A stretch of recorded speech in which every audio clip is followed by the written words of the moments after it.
नमस्कार, स्वागत है आप सबका दिन भर की तमाम बड़ी और अहम खबरों के साथ मैं हूं कवींद्र। शुरुआत हेडलाइन से। आरबीआई ने की ब्याज दरों में आधा फीसदी की कटौती, हर तरह के कर्जों में सस्ते। वित्त मंत्री ने कहा अर्थव्यवस्था को मिलेगी मजबूती।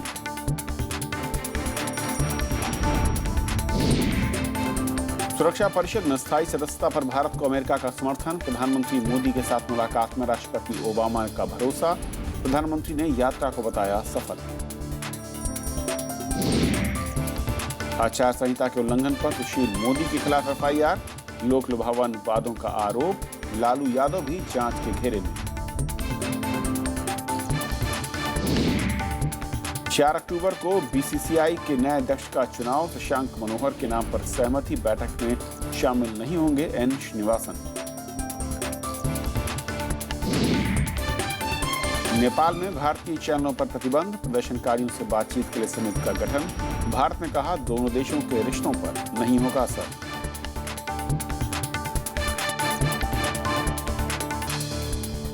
और आइए देखते हैं पहली खबर।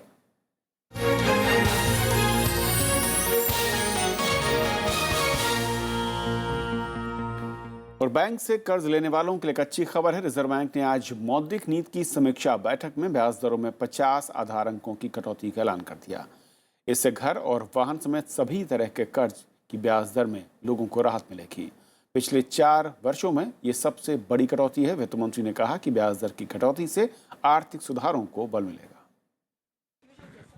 ब्याज दरों में कटौती की आरबीआई की घोषणा से लोगों को ईएमआई में राहत मिलने जा रही है। रघुराम राजन ने मौजूदा वित्त वर्ष की चौथी मौद्रिक नीति समीक्षा में रेपो रेट 7.25% से घटाकर 6.75% कर दिया। रिवर्स रेपो रेट भी 0.50% घटकर 5.75% हो गया है। राजन के मुताबिक महंगाई को काबू करने के लिए आरबीआई सभी जरूरी कदम उठाएगा। With weakening global activity since our last review, commodity prices will remain contained for a while. With low industrial capacity utilization, more domestic demand is needed to substitute for weakening global demand so that the domestic investment cycle picks up. वित्त मंत्री ने reserve bank के फैसले का स्वागत किया है। उन्होंने कहा कि साल भर में रिजर्व बैंक ने कुल 1.25% तक ब्याज दरें घटाई हैं। इसका फायदा ग्राहकों को मिलना चाहिए। We are looking forward now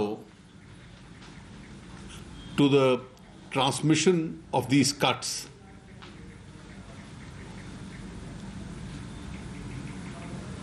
Which will effectively help to boost confidence and investment. They will also help to realize the economy's medium-term potential growth rate. RBI को उम्मीद है कि जनवरी 2016 तक खुदरा महंगाई दर 5.8% तक आ जाएगी। मार्च में यह दर 4.8% रहने का अनुमान है। आरबीआई ने वित्त वर्ष 2016 के लिए विकास दर का लक्ष्य 7.6% से घटाकर 7.4% कर दिया है। आरबीआई ने कैश रिजर्व रेशियो यानी सीआरआर में कोई बदलाव नहीं किया है। सीआरआर मौजूदा 4% पर ही बना हुआ है। Bureau report, Rajya Sabha TV. और ब्याज दरों में कटौती का फायदा ग्राहकों को मिलने लगा है। सबसे बड़े भारतीय स्टेट बैंक ने ब्याज दरों में 0.40% की कटौती की, जबकि अब बैंक 9.3% पर कर्ज देंगे। नई दरें 5 अक्टूबर से लागू होंगी। उधर आईसीआईसीआई ने भी ब्याज दरों में कम से कम आधा फीसदी की कटौती के संकेत दिए हैं। बैंक ने कहा कि आरबीआई के फैसले का फायदा ग्राहकों को जल्द मिलेगा। कोटक महिंद्रा बैंक ने भी ब्याज दरों में कटौती का ऐलान कर दिया है। और इस पूरे मसले पर और बातचीत करने के लिए हमारे साथ moneybaskar.com के संपादक हरवीर सिंह। हरवीर, स्वागत है आपका। सबसे पहले तो एक लंबे अरसे से इंतजार चल रहा था। सरकार कई बार संकेत दे चुकी थी, आरबीआई की ओर से भी मैं कहूँ कि ऐसे संकेत थे। आखिरकार ये जो कटौती की है, क्या बड़ा इम्पैक्ट देख रहे हैं? और इस वक्त जो टाइमिंग है, इसको लेकर क्या कहेंगे? देखिए, आरबीआई ने पूरा जो मैक्रो इकोनॉमिक सिनेरियो है उसको अच्छे से एक्सप्लेन किया है कि ये परिस्थिति है, और उसका सबसे बड़ा फोकस था महंगाई को लेकर के। उनका कहना है कि महंगाई का जो हमारा स्टांस था, महंगाई उससे भी निचले स्तर पर है, और आगे का जो उन्होंने देखा है, इसलिए ये जो आधा फीसदी की कटौती है उसने कहा हमने फ्रंट लोड किया है, जो है आगे की परिस्थिति को भी ध्यान में रखते हुए ये आधा फीसदी की कटौती की है। सो उनका कहना था कि अभी जो परिस्थिति है देश में इकोनॉमी की, उसको बूस्ट करने की ज़रूरत है और इससे रिकवरी का एक बेनिफिट इसमें आएगा देश में। और जो कंज्यूमर है उनको सस्ता कर्जा मिलेगा, जिससे कि कहीं ना कहीं एक जो बड़ी कोशिश हो रही है इकोनॉमिक रिवाइवल की, उसमें इसका फ़ायदा होगा। टाइमिंग इज़ ऑल्सो इम्पोर्टेंट कि आप देखिए कि ये कटौती अब की गई है अभी सितंबर में, और देश में जो खास तौर से जो कंज्यूमर ड्यूरेबल होते हैं या व्हीकल्स होता है, उनकी सबसे बड़ी बिक्री का दौर अब शुरू होता है फेस्टिवल सीजन में जो है ये चलता है। तो मेरे ख्याल से एक तो यहाँ पर एक तरीके से कंज्यूमर के हाथ में और ज़्यादा पैसा देने की कोशिश हुई है कि वो बाज़ार में जाए और ख़रीदारी करे या ज़्यादा कर्जा घर के लिए ले, जिससे कि ये जो सेक्टर्स अभी इस उम्मीद में एक तरीके से कैपेसिटी का भी पूरा अपना उपयोग नहीं कर पा रहे हैं, वो कर पाएँ और एक साइकिल जो है इकोनॉमी का वो बढ़े। और अगर ये कैपेसिटी ठीक से इस्तेमाल होती है और आगे फर्दर ज़्यादा कैपेसिटी ऐड करने की बात आएगी तो जॉब क्रिएशन होगा। ये एक आइडियल सिनेरियो की तरीके से बात की गई है, तो इसलिए इसका समय बहुत महत्वपूर्ण है और ये एक बड़ी कटौती है। और ये देखिए कि रिजर्व बैंक जनवरी से अभी तक 1.25% की जो पॉलिसी रेट्स हैं उनमें कटौती कर चुका है। अब सारा दारोमदार है जो बैंकों के ऊपर है। हालांकि बैंकों ने आज, जैसे देश के सबसे बड़े बैंक ने SBI ने 0.4% उसने किया है, कटौती की है। लेकिन यहाँ पर एक बड़ी जो बात आ रही है वो ये आ रही है कि 1.25% कटौती करने के बाद अभी अगर हम बड़े बैंक की ही बात करें SBI की, उसने अभी तक जो कटौती की थी 0.3% और ये 0.4%, 0.7%, तो उन्होंने भी अभी तक पास ऑन नहीं किया और ये संकेत भी दिया है कि हम और ज़्यादा पास ऑन करने की स्थिति में नहीं है। तो यहाँ जो बड़ा बात है कि रिजर्व बैंक तो कोशिश कर रहा है और बार बार आज फिर रिजर्व बैंक गवर्नर ने भी कहा कि ये फ़ायदा नहीं दे रहे हैं बैंक कंज्यूमर्स को, और वित्त मंत्री ने उम्मीद जताई कि शायद ये फायदा देंगे आगे। यही मैं समझना चाह रहा था कि जो आपने कहा कि मैं इस पॉइंट पर आ रहा था कि जिस तरीके से अब तक की कटौती है 1.3 1.4 के आसपास जाती है, बड़े बैंक की अगर बात की जो आपने कहा SBI 0.7 तक अब तक है, ये जो बाकी का मैं कहूँ कि गैप है, आखिर बैंक वो पास ऑन क्यों नहीं कर रहे हैं कस्टमर तक, कंज्यूमर तक? देखिए एक चीज़ तो मान लीजिए कि हमारे देश में बैंकिंग सेक्टर तो स्ट्रेस में है। जो बैड लोन उनके हैं, जो उन्होंने ऐसा कर्जा दिया हुआ है जिसकी रिकवरी बहुत मुश्किल हो रही है, लोन रिस्ट्रक्चर हुए हैं और उसमें बहुत सारे कर्जा रियल एस्टेट सेक्टर में है, इंफ्रास्ट्रक्चर सेक्टर में है, पावर सेक्टर में है, तो उनकी जो बुक्स हैं वो ऑलरेडी बहुत बुरी हालत में है। तो उनको जो मार्जिन है वो ज़्यादा रखना पड़ रहा है, तो उनके पास जो एक इस तरह की प्रोविजनिंग जिसे हम कहते हैं वो ज़्यादा करना पड़ रहा है। तो जो कर्जा देने लायक जो पैसा उनके पास बचता है वो फिर कम रह जाता है। अब वो सोचते हैं कि जो लोग दे रहे हैं उनको आप उनसे कमा लीजिए। दूसरा जो एक पहलू इसका हम लोग सिर्फ एक जो सकारात्मक पक्ष है, जो पॉजिटिव एंगल है इस कटौती का, उसको हम देख रहे हैं, इसका एक नेगेटिव एंगल भी है। देखिए एक तो बड़ी बात ये हो रही है कि अभी भी वित्त मंत्री भी कह रहे हैं कि इससे रिकवरी में मदद मिलेगी। रिजर्व बैंक ने भी अपना जो अनुमान है ग्रोथ का वो 7.6% से घटाकर 7.4% में कर दिया। उसने भी साफ कहा है कि जो रूरल एरिया है वो अभी बुरी हालत में है, वहाँ से बहुत ज़्यादा डिमांड नहीं निकल रही है। तो इंडस्ट्रियल ग्रोथ भी आपका बेहतर नहीं है, जॉब क्रिएशन आपका नहीं हो रहा है। ये एक बड़ी चुनौती है कि वो नए लोग बाजार में आए, जिनके हाथ में पैसा आए, जिनको काम धंधा मिले, वही तो कर्जा लेंगे ना। जो इसका अपोजिशन जो है, मैं जो बोलूँ कि इमीडिएटली जो SBI की जो प्रमुख है उसने कहा कि हम 0.4% की ब्याज दर में कटौती करेंगे 5 अक्टूबर से। लेकिन उन्होंने इसमें देर नहीं लगाई कि जो डिपॉजिट्स हैं, जो जमा दरें हैं, उन पे 1 अक्टूबर से हम 0.25% की कटौती कर देंगे।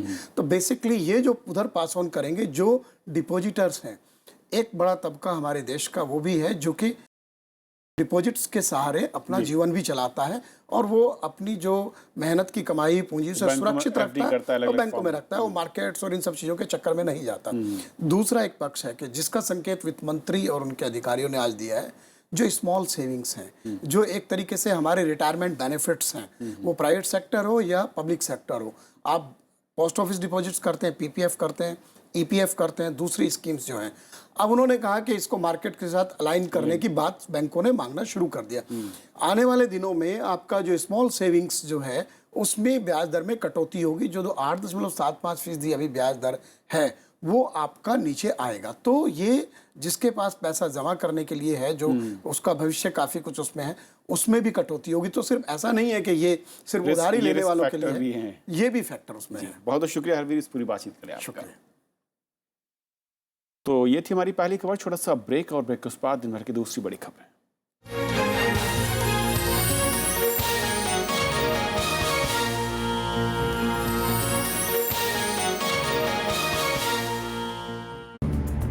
आजादी के बाद कैसे बदला परिवेश, कैसे बनी संसद, कैसे उठा देश।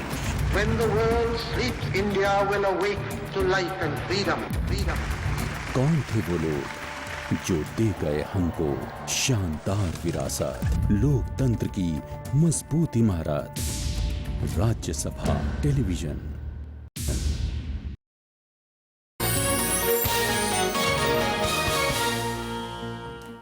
और बात बिहार चुनाव की।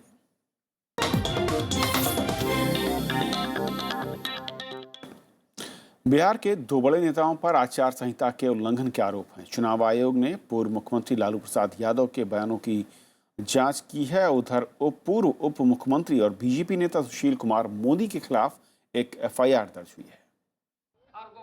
बिहार के इन दो बड़े नेताओं पर आचार संहिता के उल्लंघन के आरोप लग रहे हैं। पूर्व मुख्यमंत्री और आरजेडी अध्यक्ष लालू प्रसाद यादव पर राघोपुर की एक रैली में जातिगत बयान देने का आरोप है।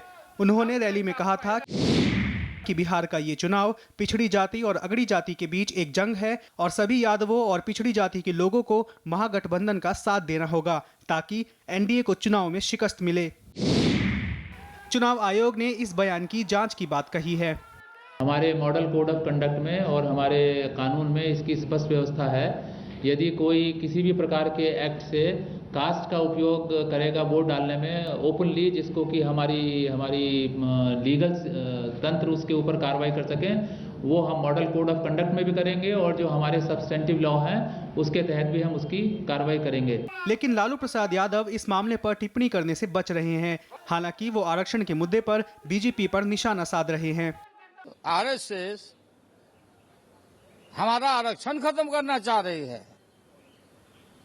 वो जातीय मीटिंग करता, सब जगह वो लोग करता, तो हमारा जो बाबा का दिया हुआ जो आरक्षण है, ये कौन होते हैं मोहन भागवत बीजेपी खत्म करने वाला। तो बिहार के पूर्व उप मुख्यमंत्री सुशील मोदी के खिलाफ भभुआ थाने में एफआईआर दर्ज कराई गई है। एफआईआर में उन पर जनता को लालच देने, लोक लुभावन वादे करने का आरोप है। भभुआ में एक रैली के दौरान सुशील मोदी ने कहा था कि अगर बीजेपी चुनाव में जीत हासिल करती है तो जनता को लैपटॉप, रंगीन टीवी और हर गरीब परिवार को धोती साड़ी दी जाएगी। हालांकि मामला दर्ज होने के बाद भी सुशील मोदी अपने बयान पर कायम हैं। उनका कहना है कि उन्होंने कुछ गलत नहीं कहा। बिहार के अंदर 50,000 लड़के लड़कियों को हम लैपटॉप देंगे, इसमें क्या गुनाह किया है? हमने कहा है कि हमारी सरकार बनेगी तो हर एक गरीब परिवार को धोती साड़ी खरीदने के लिए पैसा दिया जाएगा। ये तो हमारा अधिकार है। बिहार में आचार संहिता लागू है, लिहाजा इस तरह के बयानों पर सवाल उठने लगे हैं। दोनों मामलों में जांच जारी है। वीडियो फुटेज के जरिए पड़ताल की जा रही है। Bureau report, Rajya Sabha TV. Nawada में आज नीतीश कुमार की रैली में जमकर हंगामा हुआ। जिस वक्त वो जनता को संबोधित कर रहे थे, उसी समय भीड़ ने नरेंद्र मोदी के नारे लगाने लगी और काफी मशक्कत के बाद पुलिस ने भीड़ को शांत कराया। अब इस मसले पर एक दूसरे पर आरोप लगाने का सिलसिला शुरू हो चुका है। ये तस्वीरें हैं नवादा में मुख्यमंत्री नीतीश कुमार की रैली की। मंगलवार को नीतीश कुमार की रैली में कुछ लोगों ने विरोध में नारे लगाए। पुलिस ने किसी तरह भीड़ को शांत कराया। अब महागठबंधन के नेता इसे बीजेपी की साजिश करार दे रहे हैं। अपनी ताकत दिखाना चाहिए। इस झंडा दिखाने से वोट का कोई फर्क पड़ता है क्या? ये बीजेपी के लोग अब हताश हो गए और हताश लोग ही ऐसे कार्यक्रमों में भाग लेते, ऐसे कार्यक्रमों में दिलचस्पी रखते हैं। भाजपा वाले किसी स्तर तक जा सकते हैं। जनतंत्र में ऐसी चीजों का कोई स्थान नहीं है, इसलिए भाजपा को इस तरह के कार्यों से बचना चाहिए। हालांकि बीजेपी ने इन आरोपों को सिरे से खारिज किया है। उसका कहना है कि जनता नीतीश कुमार को नकार चुकी है। जनता ने जो इनको समर्थन दिया था उसके बदले में जनता के साथ धोखाबाजी करना, तो जनता का जो रोष है ये समझ रहे हैं, ये भी जान रहे हैं, लेकिन इनकी मजबूरी है। सीएम है, गठबंधन है, तो सभा करना ही है। इनको अच्छी तरह पता है कि गांव में इनके खिलाफ काफी रोष है और 10 वर्षों तक ये मुख्यमंत्री रहे हैं। चुनाव में आरोप प्रत्यारोप का ये कोई इकलौता मामला नहीं है। आरोप प्रत्यारोप के दौर तो चल ही रहे हैं, लेकिन इस चुनाव में ये पहला मौका है जब मुख्यमंत्री की रैली में ऐसा हुआ है। Bureau report, Rajya Sabha TV.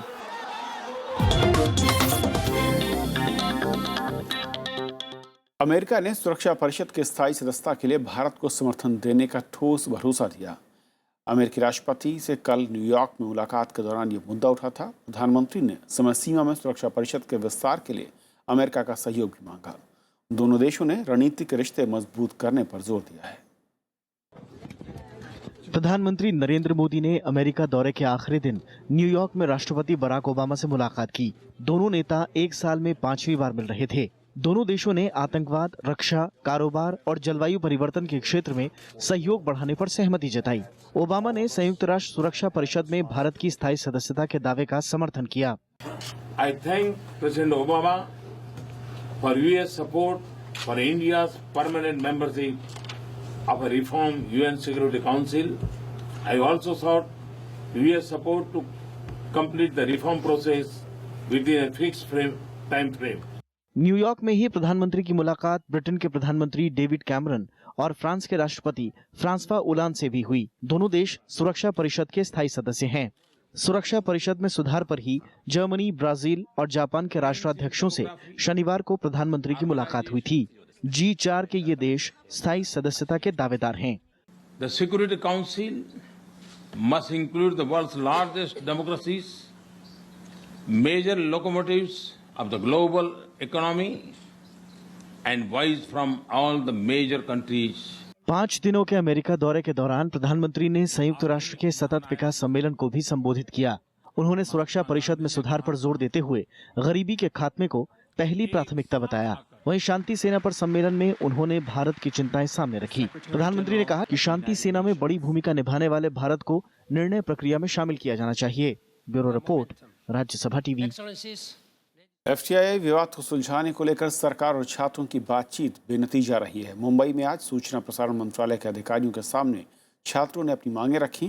1 अक्टूबर को फिर से दोनों पक्षों के बीच बातचीत होगी। हालांकि छात्रों का आंदोलन चलता रहेगा। मुंबई में मंगलवार को सूचना प्रसारण मंत्रालय के अधिकारियों और FTII के आंदोलन कर रहे छात्रों के बीच बातचीत हुई। मिनिस्ट्री ऑफिशियल्स ने उन कंसर्न्स को पूरे तरीके से समझा। They said that they're going to deliberate upon this, and they have told us that they're again going to invite us for another meeting, which will happen day after tomorrow at 11 o'clock at the same venue. आंदोलन कर रहे छात्रों की मांग है कि मौजूदा FTII society को भंग कर नई समिति बनाई जाए। अध्यक्ष, सदस्यों और दूसरी कर्मियों की नियुक्ति में पारदर्शी प्रक्रिया अपनाई जाए। इसके अलावा FTII को IIT और IIM की तर्ज पर राष्ट्रीय संस्था का दर्जा मिले, जिससे नौकरशाहों को FTII का निदेशक नियुक्त नहीं किया जा सके। छात्रों ने विवाद के सुलझने की उम्मीद जताई है।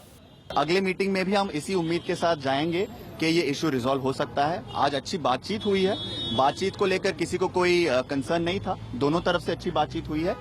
सरकार की ओर से बातचीत के लिए तैयार होने के बाद रविवार को छात्रों ने भूख हड़ताल खत्म कर दी है, लेकिन उनका आंदोलन जारी रहेगा।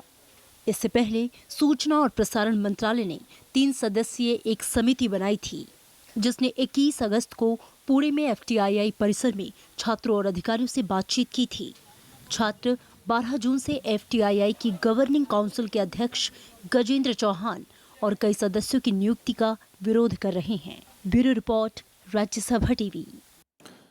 आम आदमी पार्टी के विधायक सोमनाथ भारती को दिल्ली की एक जिला अदालत ने 2 दिन के पुलिस रिमांड में भेज दिया। सोमनाथ भारती ने सोमवार रात को दिल्ली पुलिस के सामने सरेंडर किया था, जिसके बाद पुलिस ने आज उन्हें अदालत में पेश किया।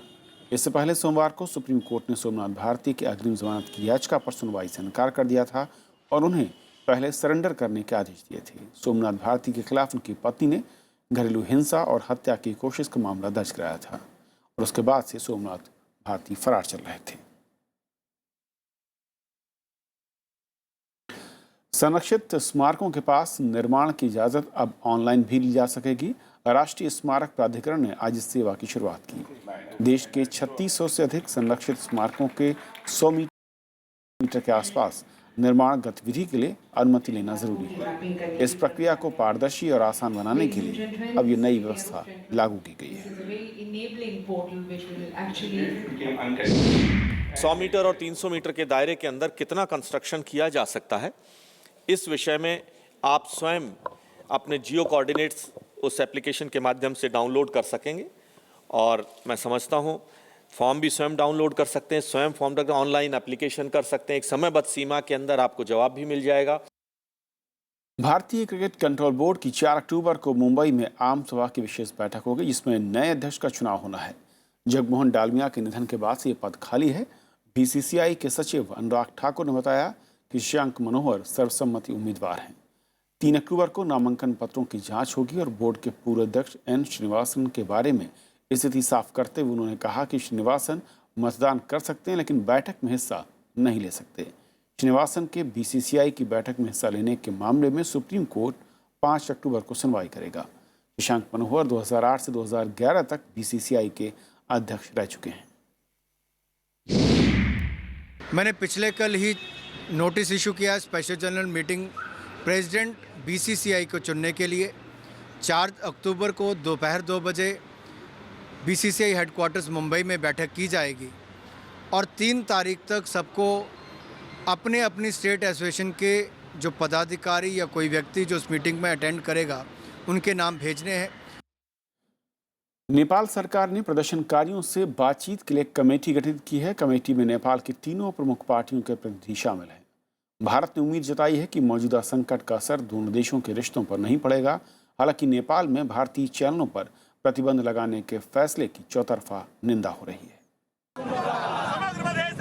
नेपाल के तराई इलाकों में नए संविधान के विरोध में प्रदर्शनों का दौर जारी है। इससे भारत से होने वाली जरूरी वस्तुओं की आपूर्ति बाधित हुई है। सीमा पर सड़क के दोनों तरफ वाहनों का लंबा जाम लगा है। बंद की वजह से तराई इलाकों में आम जनजीवन पर खासा असर देखने को मिल रहा है।